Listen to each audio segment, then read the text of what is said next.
Good afternoon. क्या हाल चाल है? चलो फिर आज शुरुआत करते हैं हम पढ़ाई की जरा भी। In the first lecture we talk about the introduction of the syllabus. जो आपके पास इंट्रोडक्शन थी, वी डिस्कस कि आपका पेपर का पैटर्न क्या है, देन आपके पास जो अकाउंट्स के सब्जेक्ट में उन्होंने क्या क्या कवरेज कर रखी है, हमने उसके बारे में अंडरस्टैंडिंग ली थी। सो आज हम अपने पास पहला चैप्टर शुरू करने जाएंगे। So notes are with you. Will be starting with the first chapter जो कि आपके पास आ रहा है पार्टनरशिप। नाउ सबसे पहले तो आपके पास यही चीज आती है कि पार्टनरशिप का एग्जैक्ट मतलब क्या है जी, and why there was need for partnership. Then हम इसके अंदर और चीजों को डिस्कशन करेंगे। स्टार्टिंग विल बी मोर और less a kind of a theoretical चीजों को डिस्कस करेंगे, then will move on to the practical part. No, partnership के लिए आपके पास बेसिक चीज क्या है? क्या अकेला बंदा पार्टनरशिप कर सकता है? The answer is no. अगर अकेला पर्सन बिजनेस कैरी आउट करे तो उसे क्या बोलते हैं हम? Sole proprietorship. ठीक है ना, इंडिविजुअल बोल देते हैं आप लोग। सोल प्रोप्राइटरशिप है वो चीज, काम जो है ओनर आपके पास अकेला बंदा काम कर रहा है। बट अगर एक से ज्यादा पर्सन मिलकर काम कर रहे हैं, देन हम क्या बोलते हैं उसे? पार्टनरशिप। तो कहीं ना कहीं अकेले बंदे को क्या आती थी? दिक्कत आती थी। ही कैन नॉट बी आपके पास present in each and every area. He is putting the funds, उसे ही मैनेजमेंट करनी है, उसे ही सारा काम देखना है। लेट से अगर डिफरेंट डिपार्टमेंट्स है, उसकी ऑर्गेनाइजेशन के प्रोडक्शन डिपार्टमेंट है, सेलिंग डिपार्टमेंट है, लेट से आपके पास फाइनेंस का डिपार्टमेंट आ रहा है और पैसे भी खुद ही लगा हुआ है, तो ऑब्वियसली उसे क्या पड़ती है? Short of resources in terms of man power. और हो सकता है उसे पैसे की भी कमी पड़ती हो। सो उसे क्या चाहिए? एक सहारा चाहिए इफेक्टिवली। तो सहारा उसे जब चाहिए तो वो ऑब्वियसली क्या कर रहा है? किसी के साथ मिल रहा है।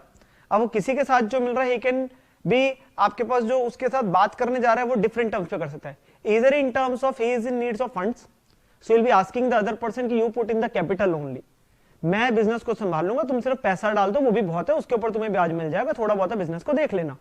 And other way around he can say कि तुम पैसा मत इतना डालो, but you just give me the time. ठीक है ना, बट ऑब्वियसली बंदा चाहिए उसी सेम लेवल का, कैलिबर का। Otherwise he can obviously put the staff ना, बिकॉज अगर इंप्लॉइज रखेगा तो वो तो बाहर के लोग ही होंगे। उसे तो एक ऐसा बंदा चाहिए जो उस बिजनेस को अपना ही समझे। He wants a one more owner. But अभी के लिए वो बहुत ज्यादा लोगों को इकट्ठा नहीं करना चाहता। उसे लगता है कि हम 2 लोग 5 लोग मिलके ही क्या कर पाएंगे? बिजनेस को एक्सपेंड कर सकते हैं हम लोग। तो इस वजह से हम लोगों ने क्या किया? पार्टनरशिप में एंटर किया। देन आपके पास बात आती है पार्टनरशिप के बाद भी अगली एक चीज और आनी शुरू हो गई थी, तब वो आ गया था कंपनी। बिकॉज अगर आप एक लेवल से ज्यादा चाहते हो, आपको लगता है कि हमने बिजनेस को संभालना है सिर्फ, ठीक है ना, पैसा हम और लोगों का भी जोड़ सकते हैं, डाल सकते हैं, तो हमने क्या बना दिया? अगली चीज कंपनी फॉर्म ऑफ ऑर्गेनाइजेशन भी आ गई। But now we will stick to only about the partnership. सो क्या पार्टनरशिप के एग्रीमेंट के लिए 2 या 2 से ज्यादा लोग कम से कम चाहिए? The answer is yes. 2 लोग तो आपको मिनिमम चाहिए ही चाहिए, जिनका मेन इंटेंशन क्या है? To carry out the business. But can it be possible कि जो एग्रीमेंट हो, एक जनरल बात करने जा रहे हैं, कि उसमें सारे पार्टनर्स लॉसेज में भी पक्का शेयर करेंगे? और it's always only profits is compulsion, losses is not compulsion. मेरा सिर्फ सवाल ये आ रहा है कि पार्टनरशिप का जब एक एग्रीमेंट बन रहा है, सो उस समय आपके पास क्या जो एग्रीमेंट बन रहा है, क्या सारे पार्टनर्स प्रॉफिट्स में कंपल्सरी शेयर करेंगे, लॉसेज में भी कंपल्सरी शेयर करेंगे, या ओनली प्रॉफिट्स है नॉट लॉसेज है? हाँ जी, मतलब देयर इज आपका कहना ये है कि यानी कि पार्टनरशिप का जब एग्रीमेंट बन रहा है तो they will share into both profits as well as losses. If you say, मतलब हमें ऐसा लगता है, but it is not so. Even if we go by the definition of the act, that is your Indian partnership act 1932, हाँ generally जरूर है कि the agreement is for the sharing of profits as well as losses. But if we talk about a concept of a minor being admitted into the firm, does minor share into losses? The answer is no. But he will share into profits. So if I ask you कि हम किसी partner को add कर रहे हैं, we talk about a guarantee to a minimum partner. Guarantee का topic करते हैं आप लोग, तो वहां पे भी क्या बोलते हैं? भाई तेरे को पक्का ही पक्का इतना प्रॉफिट मिलेगा ही मिलेगा, चाहे फर्म में लॉस क्यों ना हो जाए। So we can actually enter into a partnership agreement whereby certain partners will participate only in profits and not losses. However, they will share, all the partners will share in profits. Profits में तो सारे share करेंगे ही करेंगे, पर losses में share करना compulsion नहीं है।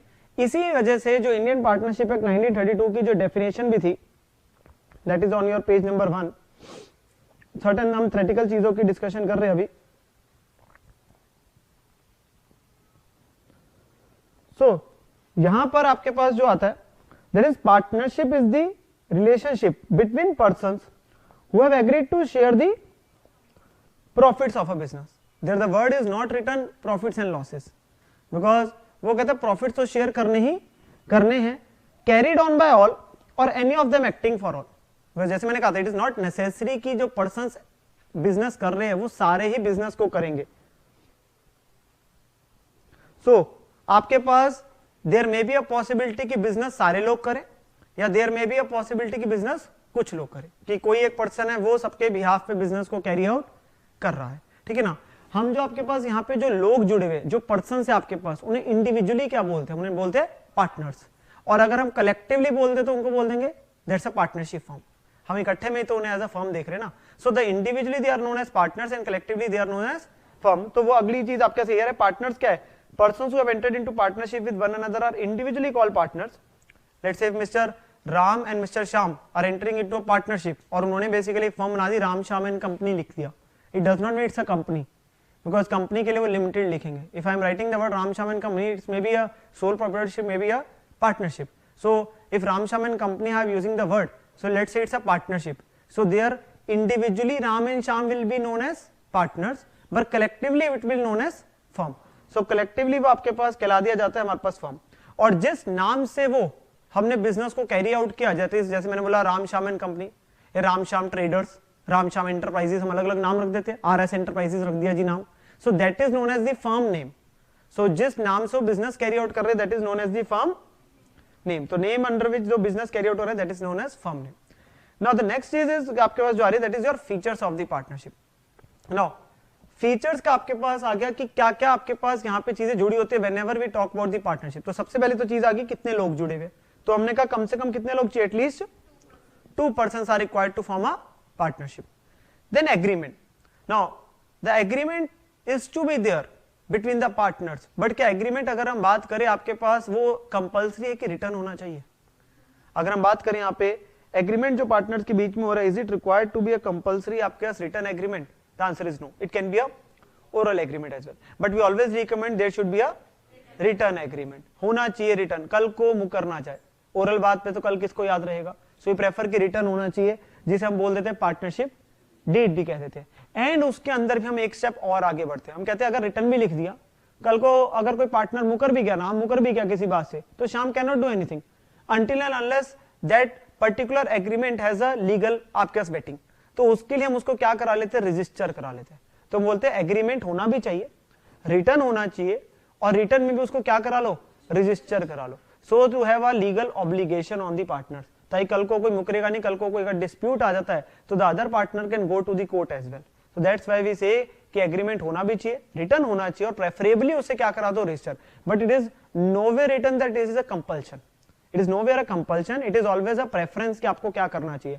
सो the agreement can be a oral और रिटर्न। रिटर्न को हम बोल देते हैं partnership deed, and preferably it should be registered. वो आपके पॉइंट्स वगैरह वहां मेंशन है नोट्स में, तो लिखने की जरूरत नहीं पड़ेगी, जहां पे आएगी मैं बताऊंगा। सो एन एग्रीमेंट आपके पास पार्टनर्स के बीच में एंटर आउट होता है। जब ये राइटिंग में आया था तो उसे क्या बोल देते हैं, partnership deed. Then the other one is legal business, because the definition says कि आपके पास जो वो पार्टनरशिप का एग्रीमेंट हो रहा है, it is for the purpose of business, and the business means basically to earn profits. तो हम यहाँ पे बेसिकली जो एग्रीमेंट करने जा रहे हैं वो एक बिजनेस के इंटेंशन के साथ करने जा रहे हैं, जो वो आपस में मिल रहे हैं, their intention is to carry out the business, and the business whenever we talk about we always say कि it should be legal business, ठीक है ना, it is not for the illegal purpose आपके पास। So the partnership can exist only in case of business, that is not the agreement alone which creates a partnership. दो लोग आपस में मिल रहे हैं, सो आपस में मिलना डज नॉट मीन कि पार्टनरशिप हो गई, बट एग्रीमेंट जो बना है उसमें वो लिखेंगे कि वो एक बिजनेस के लिए मिल रहे हैं, मतलब एक दुकान चलाएंगे, एक फैक्ट्री चलाएंगे, जो मर्जी काम करना है, but their agreement is for the purpose of business, ठीक है ना। A partnership comes into existence only when the partners begin to carry on business in accordance with their agreement. Then the next part is your mutual agency. तो जो आपके पास मैंने जैसे कहा था अभी कि जो बिजनेस है, it is not necessary that it is to be run by all, it can be basically by a single partner. So एक भी रन कर सकता है, बाकी भी कर सकते हैं, तो there is concept of a mutuality is there. So the activities will be carried on manage by all और any of them acting for all. एक पार्टनर बाकियों के बिहाफ पे एक्ट कर सकता है आपके पास, ठीक है ना। And the last one is sharing of profit loss. तो पार्टनर्स जो भी प्रॉफिट लॉस शेयर करते हैं वो किस में करते हैं, in the agreed ratio, and if the agreed ratio is not there then it is equal. तो हम अभी बात करेंगे उसकी अगर एग्रीड रेशियो नहीं है तो। देन अगेन एक छोटा सा theoretical part, because these are the things जो आपके पास एग्जाम में जनरली पूछी जा सकते हैं for 3 to 4 marks question, what is partnership deed and what are its contents. So एक बार जस्ट गो थ्रू कर लेते हैं हम लोग। सो पार्टनरशिप डीड क्या है, that is your return agreement जिसके अंदर उन्होंने क्या लिखे, सारी टर्म्स कंडीशन जिसमें पार्टनरशिप उनकी सस्टेन कर रही है, एग्जिस्ट कर रही है, ठीक है ना। एंड उसके कंटेंट्स क्या क्या होंगे जी, मतलब क्या क्या चीजें लिखेंगे। जनरल में अगर हम बात कर ले तो फर्म का नाम क्या होगा, जैसे मैंने कहा RS एंटरप्राइजेस रख रहे हैं रामश्याम वाले, ठीक है। नेचर ऑफ पार्टनरशिप बिजनेस आपके पास क्या है, कमेंसमेंट एंड टेन्योर क्या है आपके पास, ठीक है ना, किस दिन कमेंस हो रही है, किस दिन फॉर्म हो रही है, बेसिकली वो कितनी कैपिटल डाली जा रही है बाय द पार्टनर्स, क्या रेशियो होगी उनकी प्रॉफिट लॉस के among the partners, that is known as your PSR, हम उसे शॉर्ट में बोल देते हैं profit sharing ratio.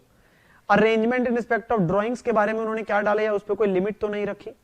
Then interest कितना दिया जाएगा कैपिटल पे, अभी हम ये सारी बातों में डिस्कशन करेंगे, interest on capital, interest on drawings, इनके रेट वो डीड के अंदर लिखेंगे, और अगर डीड में नहीं लिखेंगे तो क्या होगा, that will discuss. So deed में जनरली ये चीजें मेंशन होती है। देन कितनी रेमुनरेशन दी जाएगी, because it can be possible, हर चीज को देने का एक कारण है, इंटरेस्ट क्यों दिया जाता है कैपिटल पे, ड्राइंग्स पे चार्ज क्यों किया जाता है, रेमुनरेशन क्यों दी जा रही है। तो रेमुनरेशन की अगर बात करें तो remuneration is given to those partner who are actually working.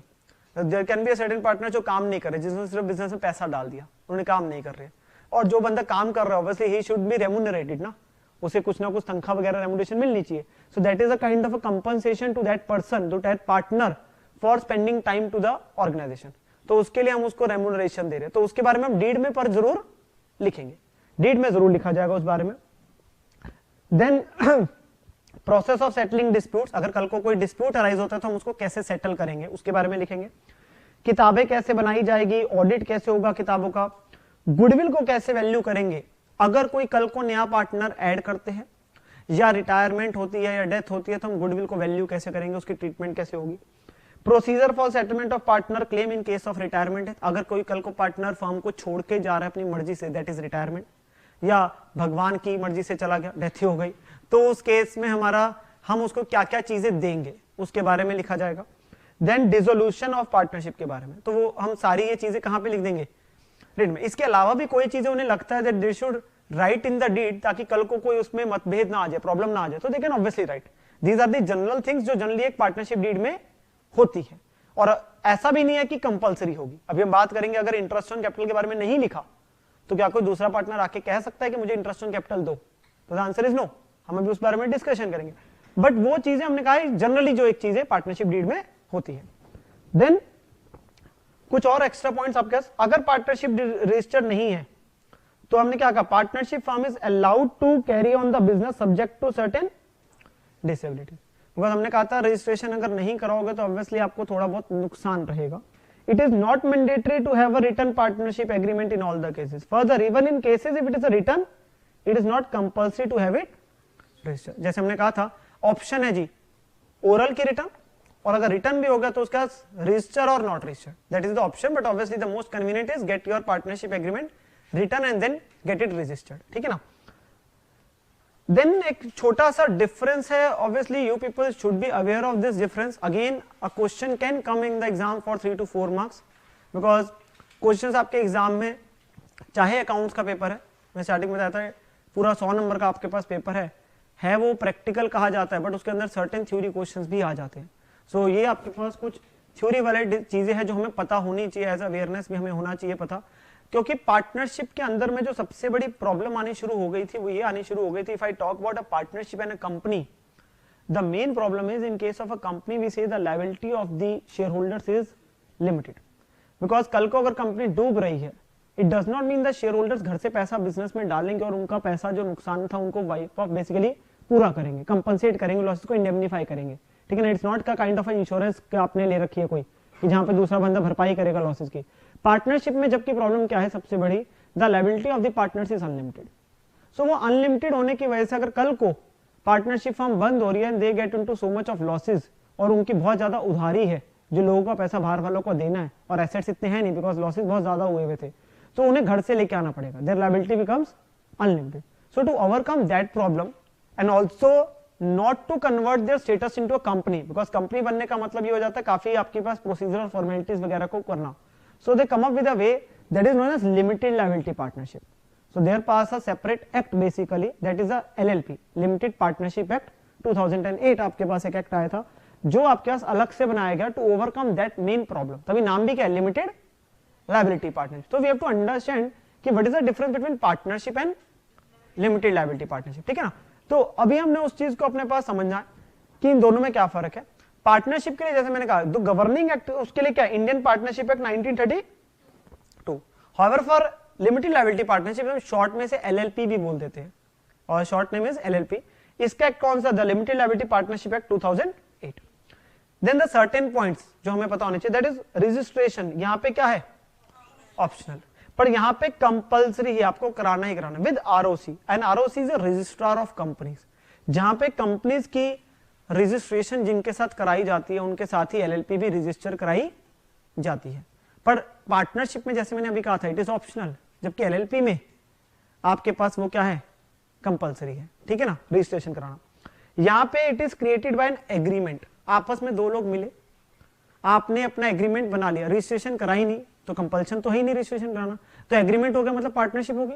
जबकि वहां पे जैसे कंपनी बोला जाता है, company is an artificial person which is created by law, तो सिमिलरली एलएलपी के पास सारी वही तो फीचर सारी है, even though they are partnership but having the same features as of a company, so वो एक आर्टिफिशियल पर्सन है which is created by law, because वहां पे कानून आ गया, कंपल्सरी आपने रजिस्ट्रेशन करी तो it is created by law. Then separate legal entity का दायरा पार्टनरशिप को नहीं मिलता, मतलब partnership will always be seen as partners, मतलब वहां पे अगर कोई भी लायबिलिटी आ रही तो पार्टनर्स ही देखे जा रहे हैं, अगर आरएस एंटरप्राइज तो राम और श्याम ही हमेशा अकाउंटेबल है, जबकि क्या कंपनी में अगर कंपनी के ऊपर लायबिलिटी आ रही तो क्या शेयर होल्डर्स लायबल है, नहीं, कंपनी अपने आप में एक सेपरेट लीगल पर्सन है। सिमिलरली एलएलपी जो बनी वो क्या अपने आप में एक सेपरेट लीगल पर्सन, उसकी अपनी एक पहचान है। तो जैसे आप जो कंपनी के फीचर्स बोलते हैं ना वो एक्चुअली एलएलपी के फीचर्स आ गए से, बिकॉज वो सारी चीजें वही आ गई ना, so it's a separate legal entity LLP, जबकि partnership is not a separate legal entity. Then perpetual succession, again partnership does not have a perpetual succession, perpetual succession mean members में एक हम मेंबर्स में एक हो, बट वो चलता रहना। पार्टनरशिप में तो वो गया तो वो खत्म वाली बात होगी ना, जबकि एलएलपी के अंदर क्या है, पार्टनर ऐड हो रहा है, पार्टनर जा रहा है, डज नॉट मैटर, बिकॉज जो एलएलपी है उसकी पहचान अलग है, तो उसको चलाने वाले लोग चेंज होते रहे उससे कोई फर्क नहीं पड़ेगा, बिकॉज जो एलएलपी है वो तो उसकी पहचान अलग है ना अपने आप में, जबकि पार्टनरशिप में तो पहचान ही किनकी है, पार्टनर्स की, तो इस वजह से so it has a perpetual succession and the individual partners may come and go. Then there is a number of partners limit, now the number of partner limit is, वो मिनिमम 2 तो हमने बात की थी, कम से कम 2 तो होने ही होने चाहिए जो आपके पास है, नहीं तो अकेला तो सोल प्रोप्राइटरशिप केस आ जाएगा, and the maximum is 50। Now I have written the word 50, but however there is a section of the companies act जो ये बोलते हैं अभी के लिए वैसे मैक्सिमम लिमिट 100 है, तो अभी ध्यान से सुनेंगे, एक कंपनी एक्ट के सेक्शन ने बोला अबाउट द पार्टनरशिप कि मैक्सिमम लिमिट है 100 की, बट उन्होंने कहा ये लिमिट कभी 100 से ज्यादा नहीं जाएगी, इसे 100 से नीचे रखा जा सकता है एज मे बी प्रिस्क्राइब्ड, मतलब 100 से आप अभी कम जितनी मर्जी रख लो, पर कभी भी 100 से ज्यादा नहीं करेंगे, अदरवाइज एक्ट में अमेंडमेंट लेके आनी पड़ेगी, अदरवाइज एक्ट को हमें दोबारा से नया पास करना पड़ेगा, उसमें चेंज लाना पड़ेगा।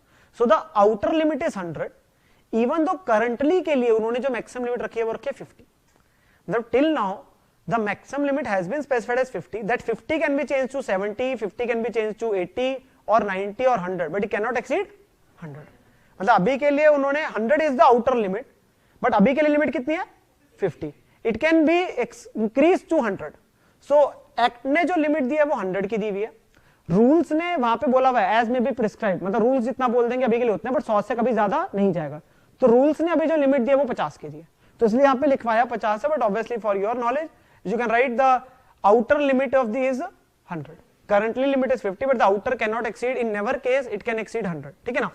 however in case of LLP it's like company, so वहां minimum 2 है पर maximum कोई लिमिट नहीं है। Ownership of the asset, since firm के अपने सेपरेट लीगल स्टेटस नहीं है तो फर्म अपने नाम से कुछ नहीं कर सकती, firm can not own any asset, the partners own the assets for the firm. However, in case of LLP has a separate legal entity, so they can have the independent entity can own the assets.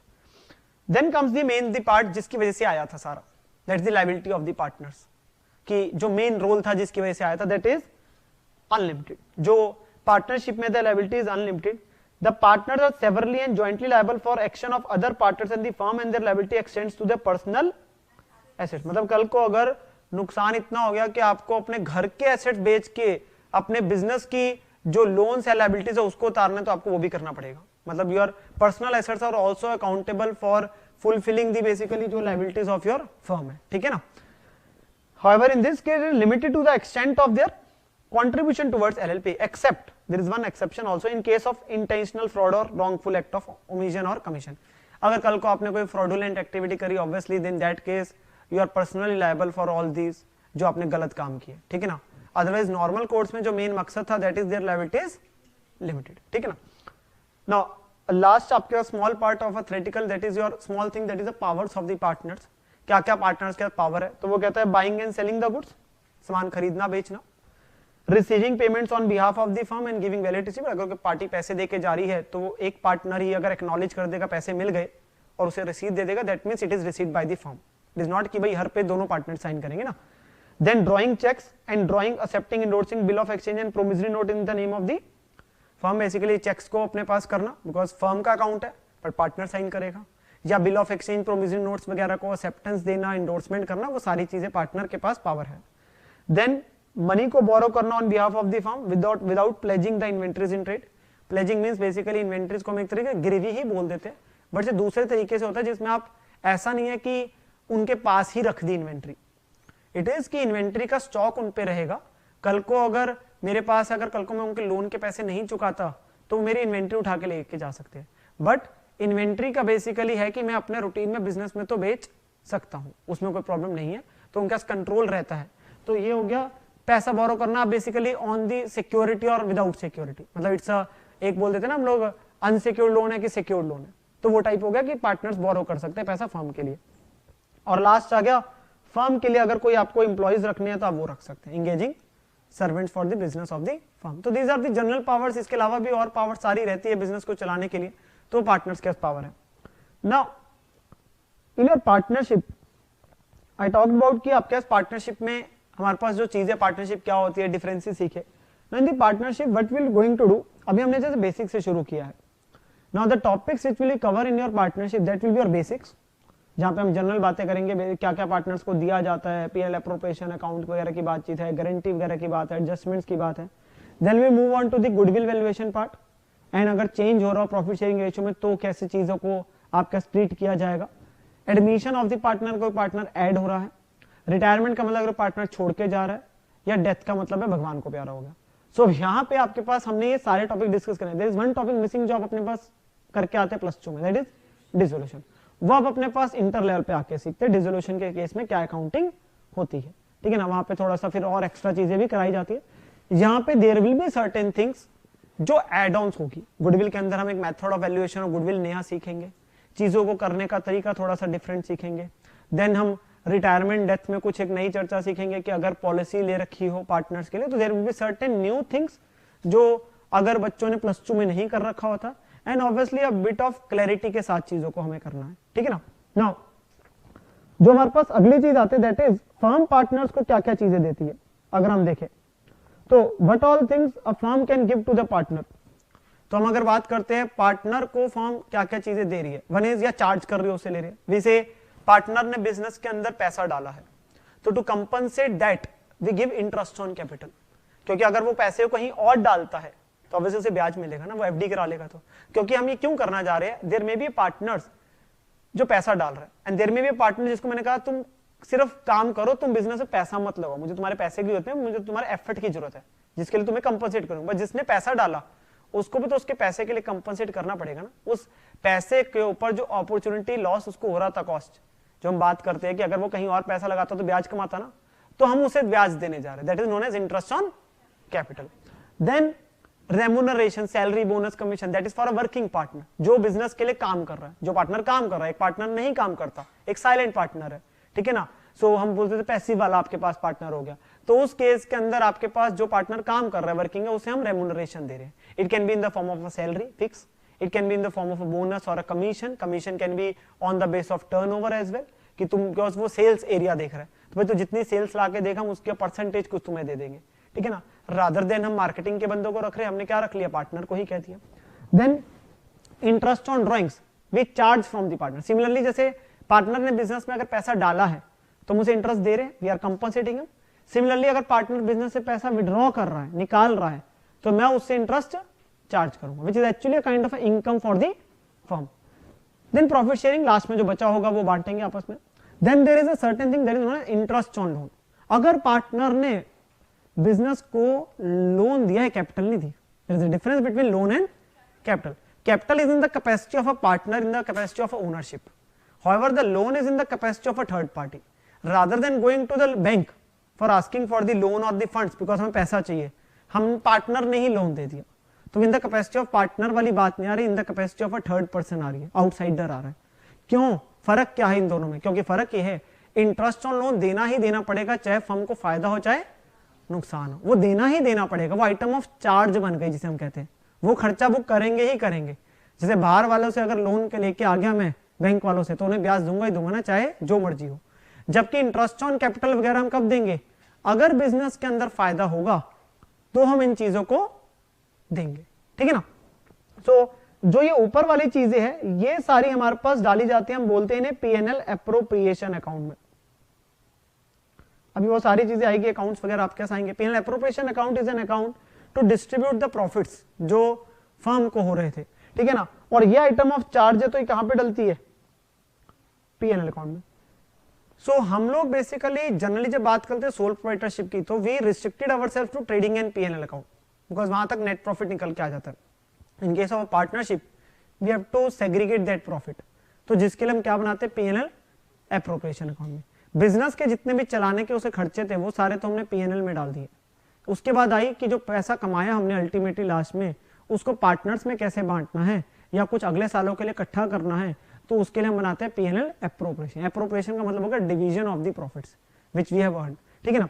Now तो ये जो भी partner को चीजें दी जा रही है इन the capacity of a partner, वो हम डाल रहे हैं कहां पे? पीएनएल एप्रोप्रिएशन में। इन द कैपेसिटी ऑफ आउटसाइडर की बात करो तो वो कहां डल गया? पीएनएल अकाउंट में।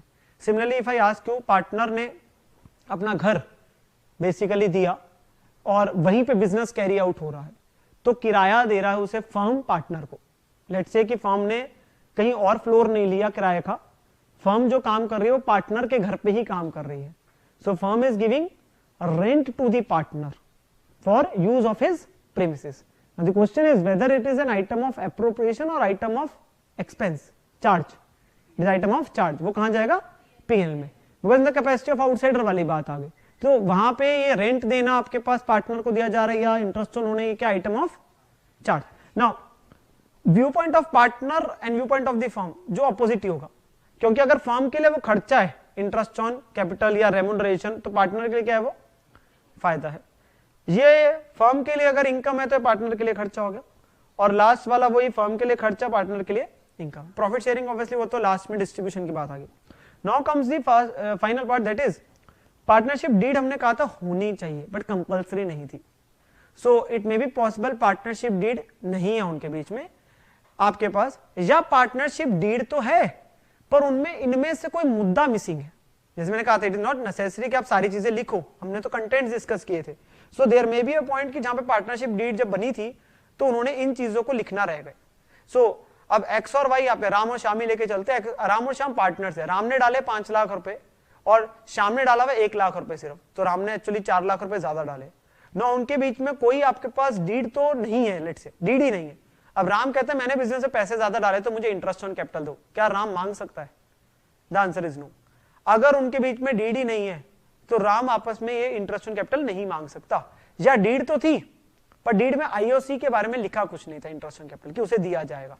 सो at the end of the year he can not stand up and say कि भाई मैंने बिजनेस में पैसा डाला ज्यादा था, तो ये तो है नहीं कि हम कुछ सोचते हैं अपनी मर्जी से और हम सोचेंगे लास्ट में जाके दूसरा पार्टनर ऑटोमेटिकली एग्री कर जाएगा। If you want certain thing then you have to mention it in the deed itself.